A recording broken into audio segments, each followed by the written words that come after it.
ദുരന്തമുഖത്ത് കേരളം പകച്ചു നിൽക്കുമ്പോൾ വയനാടിന്റെ പുനർനിർമ്മാണത്തിനും ദുരിതബാധിതരെ സഹായിക്കാനുമായി മുഖ്യമന്ത്രിയുടെ ദുരിതാശ്വാസ നിധിയിലേക്ക് ഫണ്ട് നൽകണമെന്ന് മുഖ്യമന്ത്രി പിണറായി വിജയൻ അഭ്യർത്ഥിച്ചതു മുതൽ ഇന്ന് വരെ കടുത്ത സൈബർ ആക്രമണങ്ങളെ അതിജീവിച്ച് ഇത്തരം പ്രചാരണങ്ങൾക്കും അപ്പുറമായി ഫണ്ട് ദുരിതാശ്വാസ നിധിയിലേക്ക് ഒഴുകുകയാണ്. KPCC അധ്യക്ഷൻ K. സുധാകരൻ ദുരിതാശ്വാസ നിധിയിലേക്ക് സംഭാവന ചെയ്ത രമേശ് ചെന്നിത്തലയെ വിമർശിച്ചിരുന്നു. ഇടതുപക്ഷത്തിന്റെ കയ്യിൽ മാസശമ്പളം കൊടുക്കേണ്ട കാര്യമില്ല എന്നും കോൺഗ്രസിന് പണം സ്വരൂപിക്കാൻ ഫോറമുണ്ടെന്നായിരുന്നു ചെന്നിത്തലയ്ക്കെതിരെ K. സുധാകരന്റെ വിമർശനം. സർക്കാരിന് പണം കൊടുക്കണമെന്ന് ആരും പറഞ്ഞിട്ടില്ല. പാർട്ടിക്ക് അതിന്റേതായ ഫോറമുണ്ട്. പാർട്ടിയുടെ എല്ലാ ഘടകങ്ങളും വയനാടിന് വേണ്ടി പ്രവർത്തിക്കുന്നുണ്ടല്ലോ. അങ്ങനെ പണം ഇടതുപക്ഷത്തിന് കയ്യിൽ കൊടുക്കേണ്ട കാര്യമില്ല എന്നും രമേശ് ചെന്നിത്തല അത് ചെയ്തിട്ടുണ്ടെങ്കിൽ അതത്ര ഇങ്ങനെ വാക്കുകൾ മുഴുമിപ്പിക്കാതെ സുധാകരൻ ചെന്നിത്തലയോടുള്ള അതൃപ്തി പ്രകടമാക്കി. അതേസമയം മുഖ്യമന്ത്രിയുടെ ദുരിതാശ്വാസ നിധിയിലേക്ക് തന്റെ 1 മാസത്തെ ശമ്പളം നൽകാനുള്ള തീരുമാനത്തിൽ തന്നെ രമേശ് ചെന്നിത്തല ഉറച്ചുനിന്നു. രാഷ്ട്രീയത്തിന് അതീതമായി ഒരുമിച്ച് നിൽക്കേണ്ട ഘട്ടമാണിതെന്നും അദ്ദേഹം പറഞ്ഞു. അതേസമയം സർക്കാരിനെ വിമർശിക്കാനുള്ള സമയമല്ല ഇതെന്നും ദുരിതാശ്വാസ നിധിയിലേക്ക് പണം നൽകണമെന്നുമായിരുന്നു പ്രതിപക്ഷ നേതാവ് VD സതീശൻ പറഞ്ഞത്. ദുരിതാശ്വാസ നിധിയിലേക്ക് പണം നൽകരുതെന്ന് ഞങ്ങൾ ആരും പറഞ്ഞിട്ടില്ല. രമേശ് ചെന്നിത്തലയും VM സുധീരനും ഉൾപ്പെടെ ഞങ്ങളുടെ പാർട്ടിയിലെ എത്രയോ പേരാണ് ദുരിതാശ്വാസ നിധിയിലേക്ക് സംഭാവന നൽകിയത്. UDF പാർലമെന്ററി പാർട്ടിയിൽ ആലോചിച്ച് എല്ലാവരും ഒന്നിച്ച് പണം നൽകുന്നതിനെ കുറിച്ചാണ് ആലോചിക്കുന്നത്. ശമ്പളം നൽകുന്നത് പ്രതീകാത്മകമാണ്.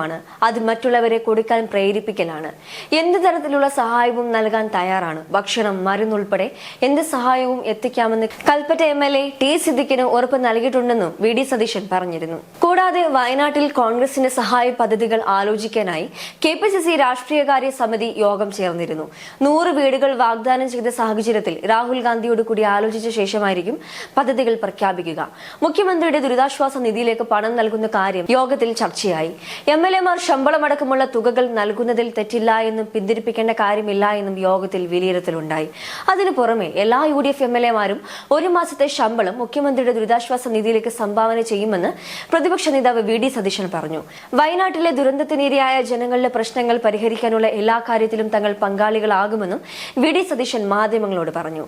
ഇപ്പോൾ രാഹുൽ ഗാന്ധി തന്നെ 100 വീടുകൾ പ്രഖ്യാപിച്ചിട്ടുണ്ട്. മുസ്ലിം ലീഗ് വലിയൊരു പുനരധിവാസ പ്രക്രിയ പ്രഖ്യാപിച്ചിട്ടുണ്ട്. അതൊരു വലിയ തോതിലുള്ള ആശ്വാസമായി വയനാട്ടിലെ ജനങ്ങൾക്ക് എത്തും. അവർ അതിനുള്ള സന്നാഹങ്ങൾ എല്ലാം ഒരുക്കുകയാണ്.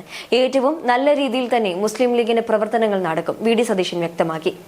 കഴിഞ്ഞ ദിവസം വയനാട് ദുരന്തത്തിന് ഇരയായവർക്കുള്ള മുഖ്യമന്ത്രിയുടെ ദുരിതാശ്വാസ നിധിയിലേക്ക് MLA എന്ന നിലയിലുള്ള 1 മാസത്തെ ശമ്പളം നൽകുമെന്ന് മുതിർന്ന കോൺഗ്രസ് നേതാവ് രമേശ് ചെന്നിത്തല പ്രഖ്യാപിച്ചതിന്റെ ചുവട് പിടിച്ചാണ് ഇപ്പോൾ മുഴുവൻ UDF MLA-മാരും അതേ പാത തന്നെ പിന്തുടർന്ന് സംഭാവനയ്ക്ക് സന്നദ്ധ അറിയിച്ചിരിക്കുന്നത്. ഇതോടെ ഒറ്റപ്പെട്ടിരിക്കുകയാണ് K. സുധാകരൻ. മറ്റുള്ളവരിൽ നിന്നും വിഭിന്നമായ നിലപാട് സ്വീകരിച്ച K. സുധാകരനെ അദ്ദേഹത്തിന്റെ പ്രതികരണം വന്നതിന് പുറമെ തന്നെ പാർട്ടി തള്ളി പറഞ്ഞിരുന്നു. ഇത് രാഷ്ട്രീയം കാണേണ്ട സമയമല്ല എന്നും ദുരന്തമുഖത്ത് സർക്കാരിനും ജനങ്ങൾക്കും ഒപ്പം ഒന്നിച്ച് പ്രവർത്തിക്കാൻ സന്നദ്ധതയുള്ള പാർട്ടി ആകണമെന്ന തിരുത്തലാണ് K. സുധാകരന് സംസ്ഥാന കോൺഗ്രസ് ഇപ്പോൾ നൽകുന്നത്. UDF-ലെ എല്ലാ MLA-മാരും അവരുടെ 1 മാസത്തെ ശമ്പളം മുഖ്യമന്ത്രിയുടെ ദുരിതാശ്വാസ നിധിയിലേക്ക് സംഭാവന ചെയ്യും. വയനാട്ടിലെ ജനങ്ങൾക്ക് അവരുടെ പ്രശ്നങ്ങൾ, ഇരകളായി മാറിയ പാവങ്ങളുടെ മുഴുവൻ പ്രശ്നങ്ങളും പരിഹരിക്കാനുള്ള എല്ലാ കാര്യങ്ങളിലും ഞങ്ങൾ പങ്കാളികളാവും. ഇപ്പോൾ ശ്രീ രാഹുൽ ഗാന്ധി തന്നെ 100 വീടുകൾ പ്രഖ്യാപിച്ചിട്ടുണ്ട്. മുസ്ലിം ലീഗ് വലിയൊരു പുനരധിവാസ പ്രക്രിയ അവർ പ്രഖ്യാപിച്ചിട്ടുണ്ട്. അതൊരു വലിയ തോതിലുള്ള ഒരാശ്വാസമായി വയനാട്ടിലെ ജനങ്ങൾക്ക് എത്തും. അവരതിനുള്ള സന്നാഹങ്ങളെല്ലാം ഒരുക്കി കൂട്ടിക്കൊണ്ടിരിക്കുകയാണ്. ഏറ്റവും നല്ല രീതിയിൽ മുസ്ലിം ലീഗിൻ്റെ ഇത് വരും. UDF-ലെ എല്ലാ ഘടകകക്ഷികളും ഈ ശ്രമങ്ങളിൽ, ഈ പുനരധിവാസ ശ്രമങ്ങളിൽ പങ്കാളികളാകും. അപ്പോൾ പുനരധിവാസം നടത്തുന്ന സമയത്ത് ഈ വീടുകളിലേക്ക് ആളുകൾ മടങ്ങിപ്പോകുമ്പോൾ വരുമാനം നഷ്ടപ്പെട്ട പല കുടുംബങ്ങളുണ്ട്. അവർക്കെല്ലാവർക്കും പിന്നെ അനാഥരായ കുട്ടികളുണ്ട്. അപ്പോൾ അവർക്കെല്ലാവർക്കും വേണ്ടിയിട്ടുള്ളൊരു ഫാമിലി പാക്കേജ് കൂടി വീട് നിർമ്മിച്ച് കൊടുക്കുന്നതോടൊപ്പം തന്നെ വാടക വീട്ടിലേക്ക് പോകുമ്പോൾ പോലും കയ്യിലൊന്നുമില്ല, ഒരു സാധനം കയ്യിൽ അവശേഷിച്ചിട്ടില്ല. അപ്പോൾ അവിടെ ചെന്ന് കഴിഞ്ഞാൽ ജീവിക്കാൻ അവരെ കൊണ്ട് കഴിയുമോ എന്നുകൂടി ഈ എല്ലാ കുടുംബങ്ങളെയും 400-ഓളം കുടുംബങ്ങളുണ്ട്. ആ കുടുംബങ്ങളെ മുഴുവൻ പരിശോധിച്ച് വിവിധ കാറ്റഗറികളിലാക്കി എല്ലാ കുടുംബങ്ങളെയും ജീവിതത്തിലേക്ക് മടക്കി കൊണ്ടുവരാൻ പറ്റുമെന്ന് ഉറപ്പുവരുത്തണം എന്നാണ് ഞങ്ങളുടെ അഭ്യർത്ഥന. അതിൽ ഞങ്ങളുടെ ഭാഗത്ത് നിന്ന് എന്തെല്ലാം സഹായങ്ങൾ ചെയ്തു തരാൻ പറ്റും ആ സഹായങ്ങളെല്ലാം ഇപ്പോൾ പ്രഖ്യാപിച്ചത് കൂടാതെയുള്ള സഹായങ്ങൾ കൂടി ഞങ്ങളുടെ ഭാഗത്തു നിന്നുണ്ടാവും. പൂർണ്ണമായി ആ വയനാട് പുനരധിവാസ പ്രവർത്തനങ്ങൾക്ക് പൂർണ്ണമായി സഹകരിക്കും. ഞങ്ങളുടെ ഒരു പ്രധാനപ്പെട്ട അഭ്യർത്ഥന, ഇതിപ്പോൾ നമ്മൾ നിരന്തരമായി ഇത് സംഭവിക്കുകയും നമ്മൾ ചെന്ന് പുനരധിവാസ പ്രവർത്തനങ്ങൾ നടത്തുകയും ചെയ്യുന്നതൊരു ശീലമായിരിക്കും. അതിനേക്കാൾ പ്രധാനം ഈ അപകടങ്ങൾ ഇല്ലാതാക്കാൻ നമുക്ക് എന്ത് ചെയ്യാൻ പറ്റുമെന്ന് ഗൗരവമായി ആലോചിക്കണം. ഈ ബഹളമൊക്കെ കഴിഞ്ഞ് എല്ലാവരും മടങ്ങിപ്പോവും.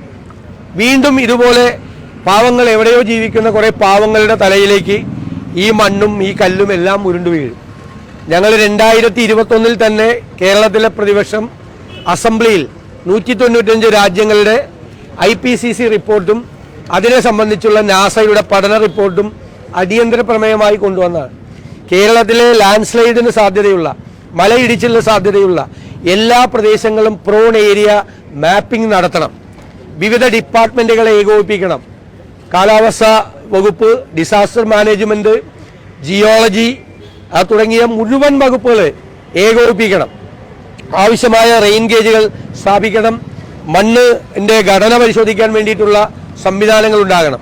ഞങ്ങൾ നിരന്തരമായി കൊച്ചിൻ യൂണിവേഴ്സിറ്റിയിലെ കാലാവസ്ഥാ വകുപ്പ് അന്തർദേശീയ നിലവാരമുള്ള ഒരു സംവിധാനമാണ്. അവർക്ക് കൂടി ആ സംവിധാനം, അവരെ കൂടി അത് ലിങ്ക് ചെയ്യാൻ വേണ്ടിയിട്ടുള്ള ഏർപ്പാട് ചെയ്യണം എന്നാണ് ഞങ്ങളുടെ അഭ്യർത്ഥന. അപ്പോൾ ഇന്ന് ആർട്ടിഫിഷ്യൽ ഇൻ്റലിജൻസിൻ്റെ സംവിധാനത്തോടു കൂടി തന്നെ മലയിടിച്ചിലിനും ഇതുപോലുള്ള മാരകമായ പ്രശ്നങ്ങൾക്കൊക്കെ സാധ്യതയുള്ളതിനെക്കുറിച്ച് ഈ പുനരധിവാസ പ്രവർത്തനങ്ങൾ നടക്കുന്നതിൻ്റെ അതേ ചൂടോടുകൂടി അതിൻ്റെ സൈമൾട്ടേനിയസ് ആയിട്ട് അതുകൂടിയുള്ള ഒരു ശ്രമം ഇന്ന് ലോകത്ത് അവൈലബിൾ ആയിട്ടുള്ള എല്ലാ ശാസ്ത്ര സാങ്കേതിക വിദ്യകളും ഉപയോഗിച്ചുകൊണ്ട് അതിനു വേണ്ടിയിട്ടുള്ളൊരു ശ്രമം നടത്തണം. വാർണിംഗ് മെക്കാനിസം ഉണ്ടാകണം. ആളുകളെ അവിടെ നിന്ന് ഇങ്ങനെയുള്ള പ്രോൺ ഏരിയയിൽ നിന്ന് അങ്ങനെ ഒരു വാർണിംഗ് ഉണ്ടായാൽ എത്ര സമയം കൊണ്ട് അവരെ അവിടെ നിന്ന് മാറ്റി വേറെ സ്ഥലത്ത് മാറ്റി പുനഃസ്ഥാപിക്കാൻ കഴിയും എന്നത് ഉൾപ്പെടെയുള്ള കാര്യങ്ങളെക്കുറിച്ചുള്ള കൃത്യമായ പ്ലാൻ വേണം. ദൗർഭാഗ്യവശാൽ നമുക്ക് ഡിസാസ്റ്റർ മാനേജ്മെൻറ്റ് പ്ലാൻ ഉള്ളത് 2016 2016 കഴിഞ്ഞ് 8 കൊല്ലം കഴിഞ്ഞു. ഈ 8 കൊല്ലത്തിനിടയിൽ നമ്മുടെ ഡിസാസ്റ്ററിൻ്റെ സ്വഭാവം തന്നെ മാറി. ഡിസാസ്റ്റർ മാനേജ്മെൻറ്റ് തന്നെ ലോകത്തെ എല്ലായിടത്തും വ്യത്യസ്തമായ രീതിയിലാണ്. നമ്മളതൊന്നും അറിഞ്ഞിട്ടില്ല. അപ്പോൾ അതുകൊണ്ട് ഈ റീബിൽഡിനോടൊപ്പം, ഈ റീഹാബിലിറ്റേഷനോടൊപ്പം കൂടുതൽ പ്രാധാന്യം കൊടുത്തുകൊണ്ട് തന്നെ ഈ വാർണിംഗ് മെക്കാനിസം നമ്മൾ അത് നന്നാക്കാൻ എടുക്കാൻ വേണ്ടിയിട്ടുള്ള സംവിധാനം കൂടി ചെയ്യണമെന്ന് ഞങ്ങൾ ഗവൺമെൻറ്റിനോട് അഭ്യർത്ഥിക്കും. ഞങ്ങൾക്ക് ഒരു പ്ലാനുണ്ട്. ഞങ്ങളത് സർക്കാരിന് സമർപ്പിക്കും. ഞങ്ങളത് നേരത്തെ തന്നെ നിയമസഭയിൽ പറഞ്ഞിട്ടുണ്ട്. ഇപ്പോൾ തന്നെ നിങ്ങളിപ്പോൾ ഈ സംഭവം ഉണ്ടാകുന്നതിന് മുമ്പ് ഒരു 3 ആഴ്ച മുമ്പല്ലേ നിയമസഭാ സമ്മേളനം കഴിഞ്ഞത്. ആ നിയമസഭാ സമ്മേളനത്തിലെ എൻ്റെ 2 പ്രസംഗങ്ങളിൽ ഞാൻ ഈ കാര്യം ഊന്നൽ കൊടുത്ത് പറഞ്ഞു. ക്ലൈമറ്റ് ചേഞ്ച് എന്ന് പറയുന്നത് സർക്കാർ നിസ്സാരമായിട്ട് എടുക്കരുത്. ക്ലൈമറ്റ് ചേഞ്ച് എന്ന് പറയുന്നത് അപകടകരമാണ്. നമ്മുടെ പോളിസി പോലും ഇനി ക്ലൈമറ്റ് ചേഞ്ചിൻ്റെ പുതിയ പോളിസി ഉണ്ടാക്കുമ്പോൾ പോലും ക്ലൈമറ്റ് ചേഞ്ചിനെ ആധാരമാക്കി വേണം. അതുകൊണ്ടാണ് ഞങ്ങൾ കേരളിനെ എതിർത്തത്. ഞങ്ങളിപ്പോൾ കോസ്റ്റൽ ഹൈവേ എതിർക്കുന്നത് അതൊക്കെ കൊണ്ടാണ് ഞങ്ങൾ എതിർത്തത്. ഞങ്ങൾ ഈ ഒരു കാര്യം നേരത്തെ തൊട്ടേ മുന്നോട്ട് വെച്ചിരുന്നതാണ്. അത് കുറെ കൂടെ സമഗ്രമായി സർക്കാരിന്റെ മുമ്പിൽ സമർപ്പിക്കാനും ഞങ്ങൾ തയ്യാറാണ്. അല്ല, തീർച്ചയായിട്ടും സർക്കാർ അതിനാവശ്യമായ എല്ലാ സ്റ്റെപ്പും വേണം. ഞങ്ങളുടെ ഭാഗത്തു നിന്ന് അതിന് കൊടുക്കാൻ വേണ്ടിയിട്ടുള്ള ഞങ്ങൾക്കൊരു പ്ലാൻ ഉണ്ട്. നേരത്തെ തന്നെ ഞങ്ങൾ നിരന്തരമായി ആവർത്തിച്ചുകൊണ്ടിരിക്കുന്ന, ഞാൻ പറഞ്ഞല്ലോ 2021 മുതൽ നിരന്തരമായി ആവർത്തിച്ചുകൊണ്ടിരിക്കുന്ന ഒരു പ്ലാൻ ഞങ്ങൾക്കുണ്ട്. ഞങ്ങളത് സബ്മിറ്റ് ചെയ്യാം. അത് വിദഗ്ധരായ ആളുകളുടെ സഹായത്തോടു കൂടി അതിനെ സർക്കാർ ഒന്ന് ഷേപ്പ് ചെയ്ത് കൃത്യമായ സമയബന്ധിതമായി നടപ്പാക്കണം. ഇനി നമുക്ക് എക്സ്ക്യൂസ് ഉണ്ടാവില്ല. ഇനി ഇത്തരം അപകടങ്ങൾ ആവർത്തിച്ചാൽ, ഇപ്പം നിങ്ങൾ തന്നെ ചില മാധ്യമങ്ങൾ 29-ാം തീയതി റിപ്പോർട്ട് ചെയ്തത്, ചില പ്രാചീനമായ അറിവുള്ള ചില സാധാരണക്കാരായ ആളുകൾ വന്ന് നിങ്ങളോട് പറഞ്ഞു. എന്താ പറഞ്ഞത്? മുകളിൽ എന്തോ സംഭവിച്ചിട്ടുണ്ട്, മണ്ണിൻ്റെ കളർ, പുഴയുടെ വെള്ളത്തിൻ്റെ കളർ വ്യത്യാസം വന്നു, ചെളി വന്നുകൊണ്ടിരിക്കുന്നുണ്ട്, അതുകൊണ്ട് ആളുകളെ മാറ്റുന്നതാണ് ഉചിതമെന്ന് 29-ാം തീയതി പറഞ്ഞു. ജില്ലാ പഞ്ചായത്തും മേപ്പാടി പഞ്ചായത്തും കുറേ ആളുകളെ മാറ്റി അവരുടെ പരിമിതിയിൽ നിന്നുകൊണ്ട്. അതുപോലല്ലോ ഈ പ്രാചീനമായ അറിവും ശാസ്ത്രീയമായ അറിവും എല്ലാം സംയോജിപ്പിച്ചത് ഈ കാലം അതല്ലേ. ഈ കാലത്തെ പ്രയോജനപ്പെടുത്തി ഏറ്റവും സമഗ്രമായി, കാരണം കേരളം അത്ര അപകടത്തിലാണ് എന്ന് നമ്മൾ തിരിച്ചറിയണം. ഈ പറയുന്ന സ്ഥലത്തൊക്കെ ഒരു ക്ലൗഡ് ബേസ്റ്റ് ഉണ്ടായാൽ മതി, ഒരു മേഘവിസ്ഫോടനം ഉണ്ടായാൽ ഇനിയും ഇത്രയും പോലും പ്രശ്നമില്ലാത്ത സ്ഥലങ്ങളിൽ പോലും ഉണ്ടാകാം. അപ്പോൾ കാലാവസ്ഥ മണ്ണിൻ്റെ ഘടന, വെള്ളം, മഴ പെയ്യുന്നത്, മഴയുടെ അളവ്, ഇതെല്ലാം ഏകോപിപ്പിച്ചുകൊണ്ടുള്ള സംവിധാനമാണ് വേണ്ടത്.